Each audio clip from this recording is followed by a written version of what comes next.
1986, Rock and Roll Hall of Fame induction ceremony. Keith Richards of the Rolling Stones stood at the podium to induct his hero Chuck Berry. Keith gave a 10-minute speech, so emotional that 5,000 people in the audience were crying. He talked about how Chuck Berry invented rock and roll, how every lick Keith ever played came from Chuck, how the Rolling Stones existed because Chuck Berry showed them it was possible. When Keith finished, the standing ovation lasted 3 minutes.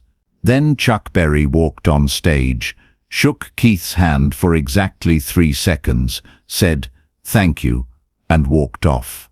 Keith stood there alone, devastated, while the audience went silent. Backstage, 20 minutes later, Keith confronted Chuck. "Why were you so cold to me?" Chuck looked at Keith and said 6 words that changed Keith's entire understanding of respect, mentorship, and what it means to honor your heroes. Those 6 words transformed how Keith Richards approached music for the next 38 years. January 23, 1986. The Waldorf Astoria Hotel in New York City. The very first Rock and Roll Hall of Fame induction ceremony. This was historic, the ceremony that would define rock and roll's legitimacy as an art form worthy of institutional recognition. The first class of inductees included Elvis Presley, James Brown, Little Richard, Fats Domino, Jerry Lee Lewis, Sam Cooke, and Chuck Berry. These were the architects, the ones who built rock and roll from blues, country, and gospel, and created something entirely new. Each inductee would have someone from the current generation of rock stars introduce them and give an induction speech. It was meant to show the connection between rock's pioneers and the musicians they influenced. Keith Richards volunteered immediately to induct Chuck Berry. Nobody argued. Everyone knew Keith worshipped Chuck. The Rolling Stones had built their early career covering Chuck Berry songs. Keith had spent his entire life studying Chuck's guitar style. If anyone was going to honor Chuck Berry, it should be Keith Richards. But Keith was nervous, extremely nervous. He'd played Madison Square Garden without breaking a sweat. He'd performed for hundreds of thousands at stadium shows. But the idea of speaking about Chuck Berry in front of Chuck Berry terrified him. For weeks before the ceremony, Keith worked on his speech. He wrote draft after draft. He wanted to get it perfect. This was his chance to tell his hero what Chuck Berry meant to him, what Chuck meant to rock and roll, what Chuck meant to the world. The night of the ceremony, Keith was backstage chain-smoking cigarettes, reading his speech over and over, making last-minute edits. Ronnie Wood from the Rolling Stones found him. "Keith, you okay? You look like you're about to jump out of a plane." "I'm inducting Chuck Berry," Keith said. "I need to get this right. It's just a speech, mate." "It's not just a speech. It's Chuck Berry. Without Chuck, there's no Rolling Stones. There's no me. I need him to know what he did, what he means." When Keith's turn came, he walked to the podium carrying his handwritten notes. His hands were shaking. He looked out at the audience. 5,000 people, music industry executives, journalists, fellow musicians, and somewhere in the wings Chuck Berry, waiting to be inducted. Keith started speaking. "Chuck Berry. Where do I even start with Chuck Berry?" His voice cracked slightly. He cleared his throat and continued. "When I was 16 years old, I heard Johnny B. Good for the first time on the radio in England. I didn't know what I was hearing, but I knew it was the most exciting thing I'd ever experienced. It was dangerous. It was rebellious. It was everything I wanted to be but didn't know how." Keith talked about teaching himself guitar by slowing down Chuck Berry records, trying to figure out how Chuck made those sounds, how it took him months to learn one Chuck Berry riff, How even now, 30 years later, he was still discovering things in Chuck's playing. He talked about the Rolling Stones' first tour in 1963, how they opened every show with Chuck Berry's Roll Over Beethoven because they wanted to announce exactly where they came from, who their teacher was. Chuck Berry didn't just play rock and roll, Keith said, his voice getting emotional.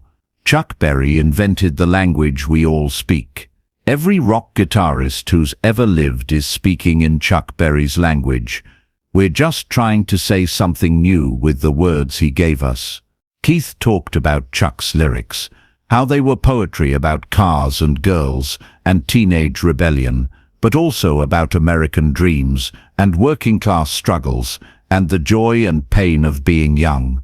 He talked about Chuck's stage presence, the duck walk, the energy, the way Chuck commanded a stage like it was his kingdom.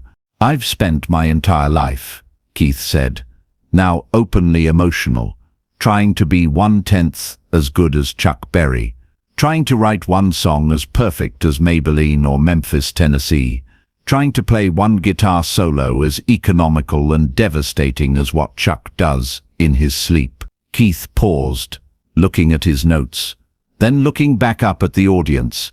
Chuck Berry showed me it was possible to take your life, your real life, your actual experiences, and turn them into music that makes people feel alive. He showed me that rock and roll wasn't about being perfect. It was about being real, being yourself, taking the world as you see it, and making it into something people can dance to. By now, Keith had tears streaming down his face. He wasn't hiding it. 5,000 people in the audience were crying with him. Chuck Berry gave me my life, Keith said. He gave me the Rolling Stones. He gave me everything I have, and I will never be able to thank him enough. But I'm going to spend the rest of my career trying. Keith looked toward the wings where Chuck was waiting. Chuck Berry, you are the greatest rock and roll musician who ever lived. You are the beginning and the end. You are the blueprint and the masterpiece. Everything comes from you. Everything goes back to you. Keith's voice broke completely. It is the greatest honor of my life to induct you into the Rock and Roll Hall of Fame. Though honestly, you should be inducting all of us, because without you, none of us exist. The audience erupted. Standing ovation. 5,000 people on their feet, many crying. The ovation lasted 3 full minutes. Keith stood at the podium crying, overwhelmed, watching the audience honor Chuck Berry. Finally, the ovation quieted. Keith stepped back from the podium. Chuck Berry walked out onto the stage. Keith's face lit up. His hero, walking toward him. Keith opened his arms for an embrace. Chuck walked up, extended his hand for a formal handshake. They shook hands. 3 seconds. Maybe 4. Thank you, Chuck said. No emotion, no warmth, just thank you. Then Chuck turned away from Keith, walked to the microphone, gave a brief 30-second acceptance speech. Thank you to the Rock and Roll Hall of Fame. Thank you to my fans. Thank you for this honor, and walked off stage. The entire interaction lasted maybe a minute. Keith stood there alone on stage, his arms still slightly open from the embrace that never happened. His face showed confusion, hurt, and something close to devastation. The audience didn't know what to do. They clapped politely, but there was an awkwardness in the room. Everyone had just witnessed Keith Richards pour his heart out for 10 minutes, crying, talking about how Chuck Berry gave him his entire life. And Chuck had responded with a 3-second handshake, and thank you. Keith walked off stage in a daze. Backstage, Keith was sitting alone in a corner, smoking, staring at nothing. Ronnie Wood came over. Keith, what happened out there? I don't know. I just told Chuck Berry what he means to me, what he means to everyone. And he He didn't care. 3-second handshake. Thank you. That's it. Maybe he's just not good with emotions. It's not about emotions, Ronnie.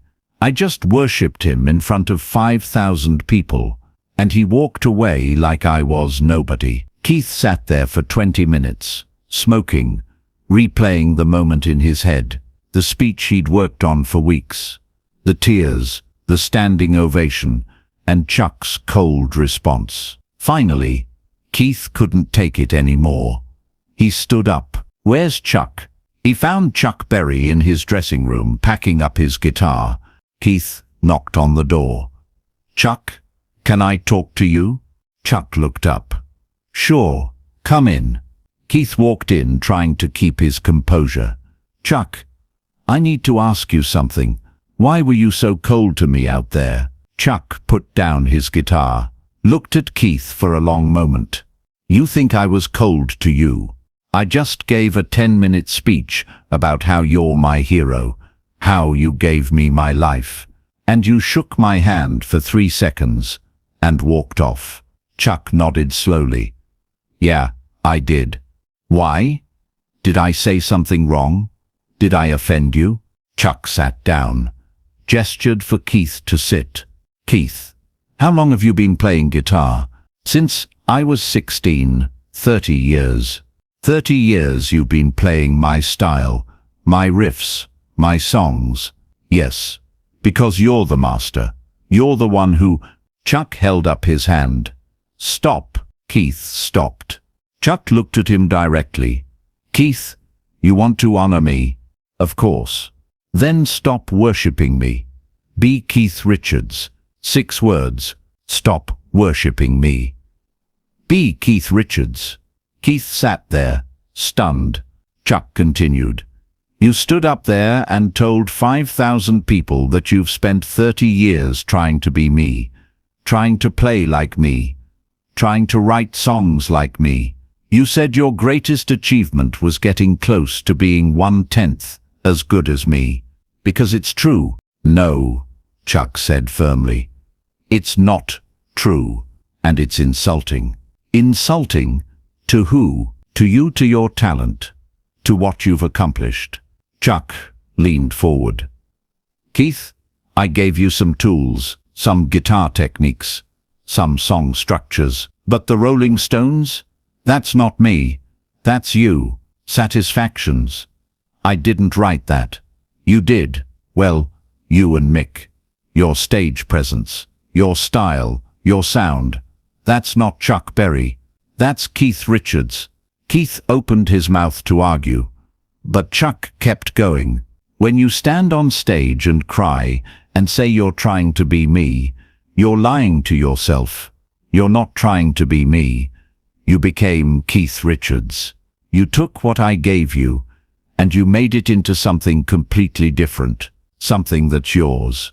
And every time you say you're just copying me, you disrespect everything you built.